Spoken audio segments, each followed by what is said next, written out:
পুরানা বিমানবন্দর থেকে একটা হেলিকপ্টার গণভবনের দিকে যাচ্ছে, ঠিক আছে। তখনই আমরা খুব উৎফুল্ল, আমরা খুব জয় উল্লাসের মতো একটা আনন্দ করতেছিলাম। সেনাবাহিনীরা আমাদেরকে বলল যে আপনারা এখন শান্ত হন, কিছুক্ষণের মধ্যেই আপনাদের মাহেন্দ্রক্ষণ আপনারা একটা শুভ সংবাদ শুনতে পাবেন। যার যার জায়গা থেকে সে যে খুশি সে জিনিসটা আমরা বুঝতেছিলাম।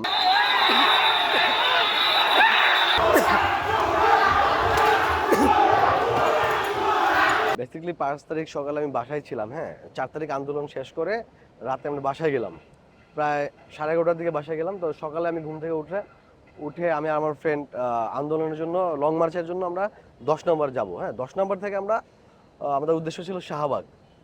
তো আমরা 1 নম্বর থেকে বহুল কষ্টে ঘুরে ফিরে 10 নম্বরে গেলাম, হ্যাঁ। তো সেখান থেকে আসলে আমরা যখন দেখলাম বিচ্ছিন্নভাবে মানুষ আগাচ্ছে, একত্রিতভাবে না। তো ওইখানে আমাদের আরো অনেক ফ্রেন্ড ছিল, অনেক লোক ছিল পরিচিত, সবাই একসাথে মিলে আমরা শাহবাগ দিক যাব।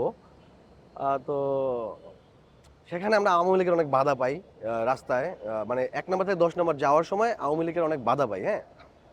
তো সব বাধা অতিক্রম করে আমরা 10 নম্বরে যাই।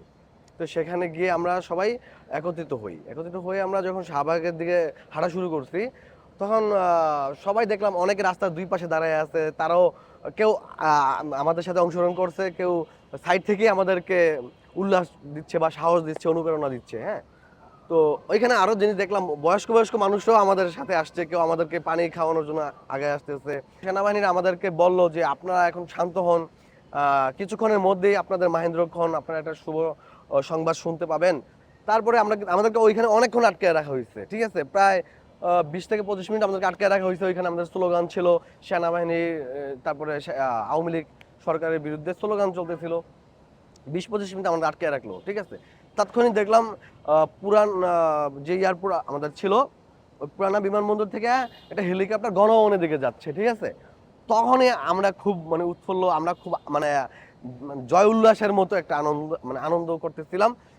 তো যখন হেলিকপ্টারটা যাওয়ার ঠিক 5 থেকে 10 মিনিট, এক্সাক্ট টাইমটা আমার মনে নাই, বাট 5 থেকে 10 মিনিটের মধ্যেই আবার গণভবন থেকেই আবার পুরানা বিমানবন্দরের দিকে যাচ্ছে।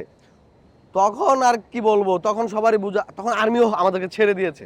ওই যে আমাদের আটকে রাখলো, যখন আবার গণভবন থেকে হেলিকপ্টারটা রিটার্ন করলো, তখন আর্মি আমাদেরকে ছেড়ে দিয়েছে, ঠিক আছে। তখন আর্মিও ভাই, সেনাবাহিনীরাও খুব আনন্দ, আমাদের মতোই আনন্দ করতেছে। তারা আসলে পারতেছে না তাদের জায়গা থেকে, তারা তো পোশাকে ছিল, যার যার জায়গা থেকে সে যে খুশি সে জিনিসটা আমরা বুঝতেছিলাম যে একটা স্বৈরাচার সরকারের পতন হতে চলছে, তার প্রথম অধ্যায়। তখন তারা আসলে কি খুশি তাদের চেহারায় সেটা ফুটে উঠছিল, আমরা বুঝতে পারছিলাম। হেলিকপ্টারটা গেল গণভবনের দিকে, 5-10 মিনিটের মধ্যে আবার হেলিকপ্টারটা রিটার্ন করলো। তখন সেনাবাহিনী আমাদেরকে আটকে রাখলো।